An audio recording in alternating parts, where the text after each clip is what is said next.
Welcome to First Unitarian Society of Minneapolis, the birthplace of Congregational Humanism.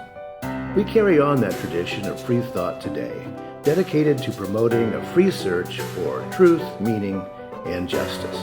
Our web address is firstunitarian.org. I'm David Breeden, Senior Minister. Welcome.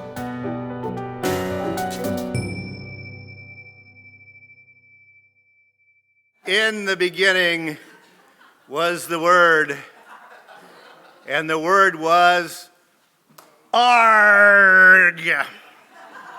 So begins the sacred scripture of the Church of the Flying Spaghetti Monster. The website for the Church of the Flying Spaghetti Monster says this, quote, "Religious texts tell us that humans evolved from pirates. Consider that so-called science experts would have us believe humans evolved from primates, pointing out the shared 99% shared DNA between humans and primates. But humans and pirates share upwards of 99.9% DNA. We believe that pirates were the original Pastafarians and that they were peaceful explorers. It was only due to Christian misinformation that they have an image of outcast criminals today. No one knows, they write, what the afterlife really holds, but we are told FSM, Flying Spaghetti Monster, heaven has a beer volcano and stripper factory. I have no idea what a stripper factory is either, but... Well, what is this business about pirates and beer volcanoes? I want to take a look at a Pastafarian picture here, and it's a look at four people at some sort of a rally. I guess it's a college campus rally, I suppose, of some sort. But look closely, and yes, we have our Pastafarian there, right? Now, two of the people in the picture are Christians of a particularly fundamentalist stripe. I'm there to tell the drunks, homosexuals, abortionists, etc., that they are doomed to hell. The other two are Pastafarians, followers of the Flying Spaghetti Monster. Sure, the depth of tradition, a couple of thousand years worth of tradition after all, is on the side of those Christians. But notice that they are not smiling. They are not having fun. The two Pastafarians, on the other hand, have smiles on their faces. Who would you rather be? Oh, you might be thinking, but Christianity is what, true? Older? What? It's a real world question to ask. Since you're listening to my voice today, chances are you chose something other than fundamentalist Christianity to be your life's path.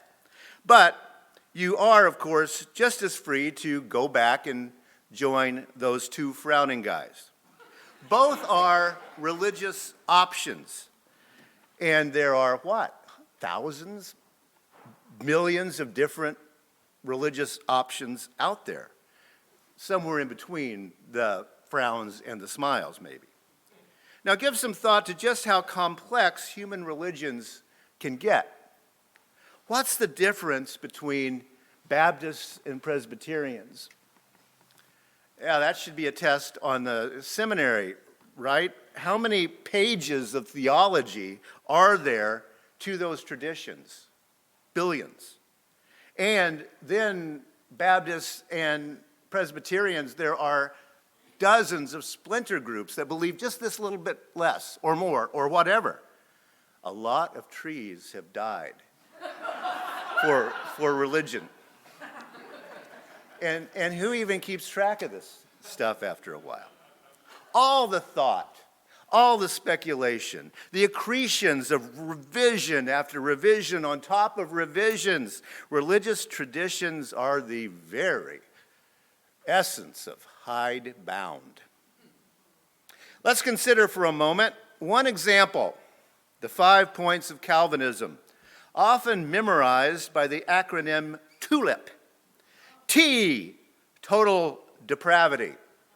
U, unconditional election. L, limited atonement. I, irresistible grace. P, perseverance of the saints. T, tulip, it sounds really pretty, doesn't it? Until you start considering the concepts that the acronym sums up. Total, unconditional, limited, irresistible. This is a story that says most of humanity, through most of human history, from the distant past into the future, billions upon billions of human beings are damned eternally to torment, and they have no choice in the matter whatsoever. That's not such a pretty tulip. Total depravity. Imagine what it does to a kid's mind to be told, you were born totally depraved. Well, I don't have to imagine it because I was as a kid. The only difference being that the tulip Calvinism and the holiness Pentecostalism that I grew up with, we believed that you could get out of eternal damnation by bringing it all to Jesus. You have free will and you can get out of that. Which is kind of the essence of American self-help culture, isn't it? Europeans brought tulip, but most Americans have gone for the, you can change your life and do something else. All of these are ideas, dogmas. They're the products of the fertile human mind. They're stories, as Buckley was mentioning. Stories about what it means to be human. Stories about what we human beings can do and should do. Think of all the human energy through the ages spent on trying to explain and document what it means to be human and how to be human in the world. Go to any seminary and just start with A, right? You will not finish. Think of all the human energy that has gone into concepts of hell, that eternal lake of fire, and Harold with his purple crayon. Hell or Harold? We do have a choice. Some of us are smiling and some of us are not.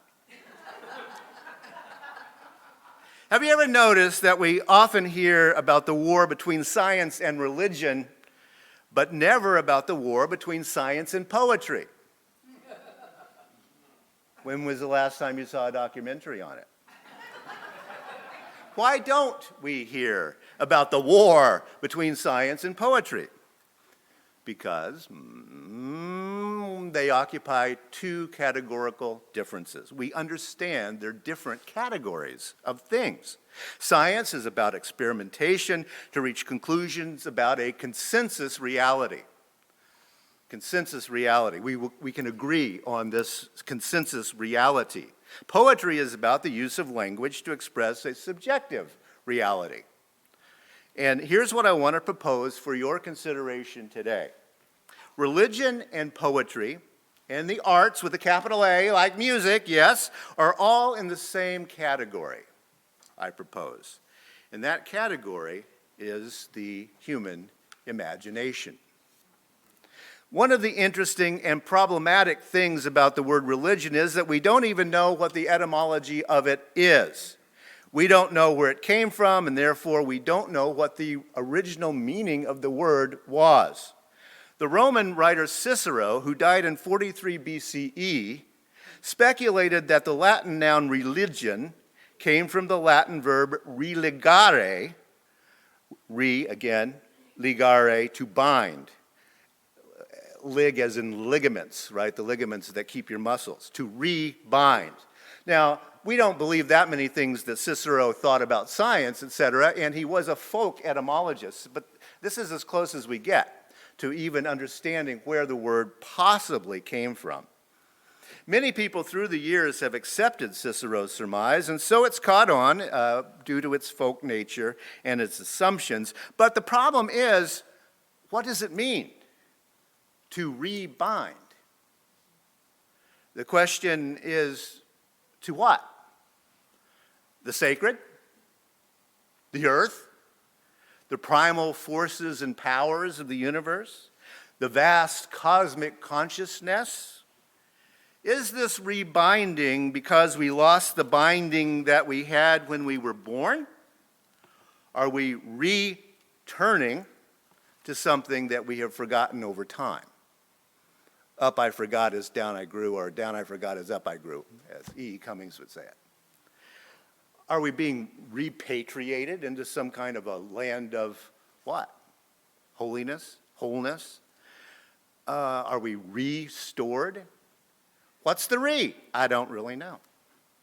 Dr. T.M. Lerman is a professor of religious anthropology at Stanford University.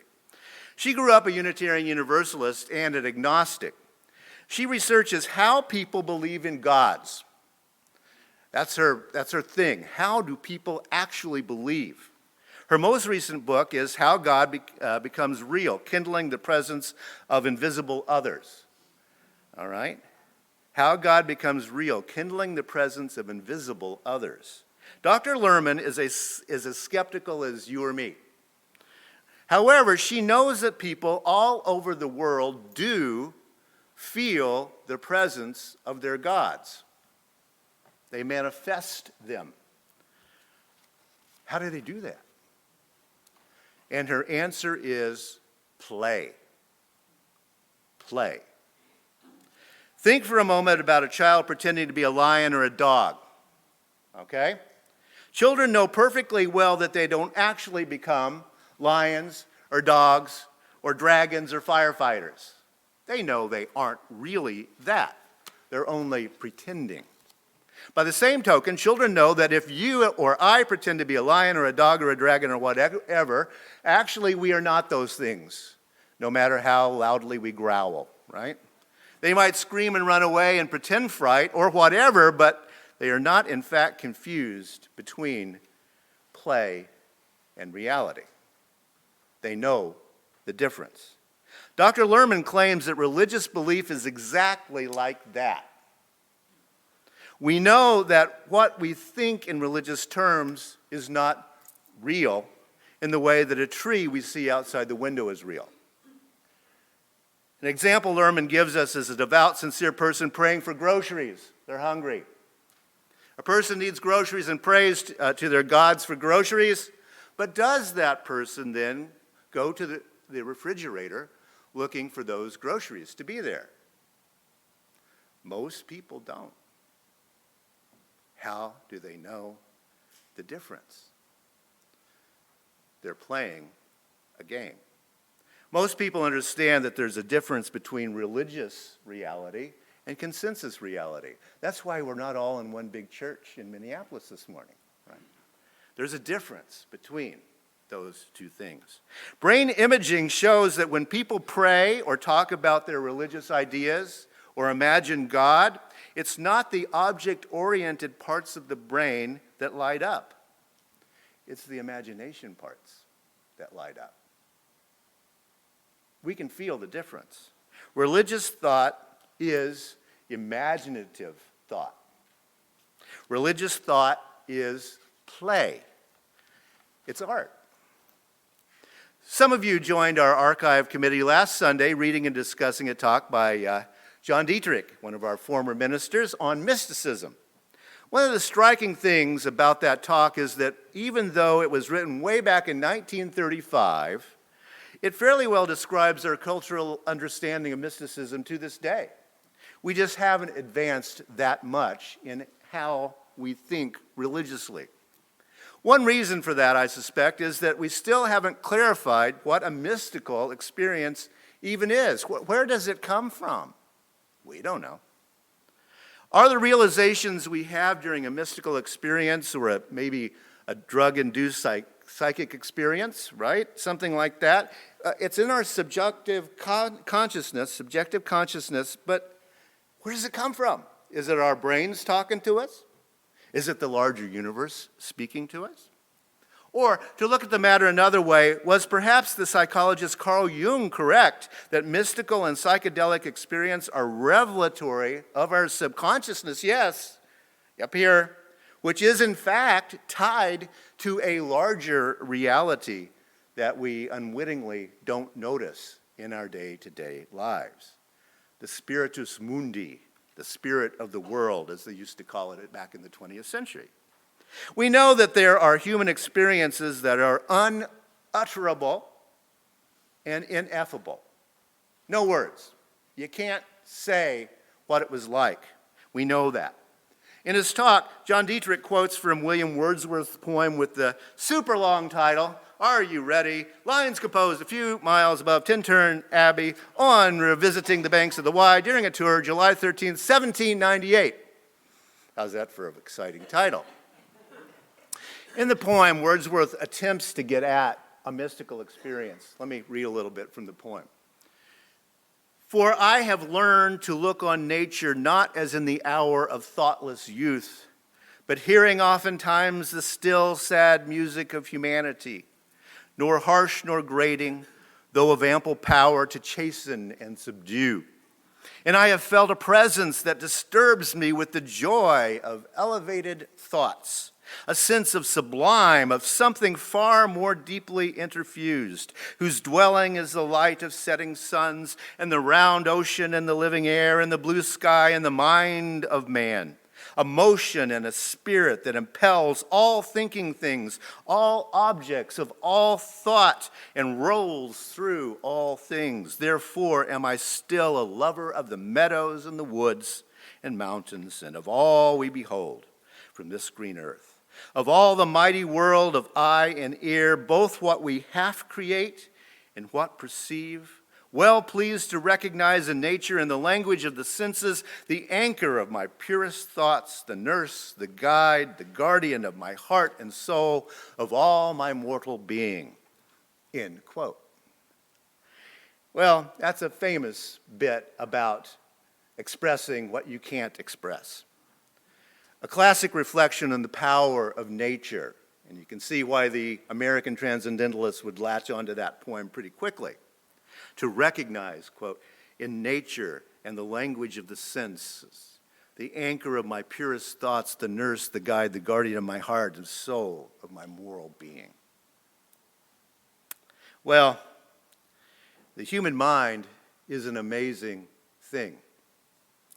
Each of us lives in the power of our imagination. Sometimes the I, the self, whatever that is, I don't know what myself is. I've said before, I don't know.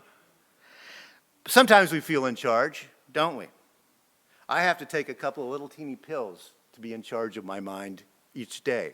I've mentioned before, I was born depressed, right? So that helps me have a subjective experience that's not quite as dark, right? However you get there, right? Who's in charge? Sometimes we feel compelled, sometimes we feel driven or obsessed or possessed by something we don't know from where. We hear voices in our head, and where are those voices coming from? Where are the pictures, the images in our minds? Where are they coming from? Why can't I quiet the chatter in my monkey mind, as the Buddhists call it? How much of our own minds do we understand? How much are we in control of? What do we even know about ourselves? Despite decades of research, and we're kind of still back in 1935 in terms of our understanding of the religious mind. So yes, Harold and his purple crayon and his amazing imagination can conjure a day of danger and fun and religions and gods and governments. Harold can make all of that up. And sarin gas and war and hatred. It's all from the fruitful human imagination. We are amazing creatures who do not understand the power of our own minds. But let's think back to that picture of the Pastafarians and the fundamentalists. Who is having a good time? who's enjoying their lives, who is spreading love and compassion, and who is spreading hate and division. That's the deepest religious secret of all. You choose. You choose the nature of the universe you live in, unconsciously or consciously. Unconsciously or consciously, you choose. I say, let's choose imagination. Let's pick up that purple crayon. And all the people said, Amen.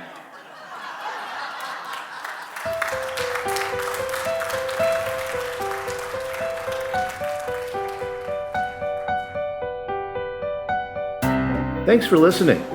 You can find much more about humanism and what's happening at First Unitarian Society in Minneapolis by visiting our website at firstunitarian.org.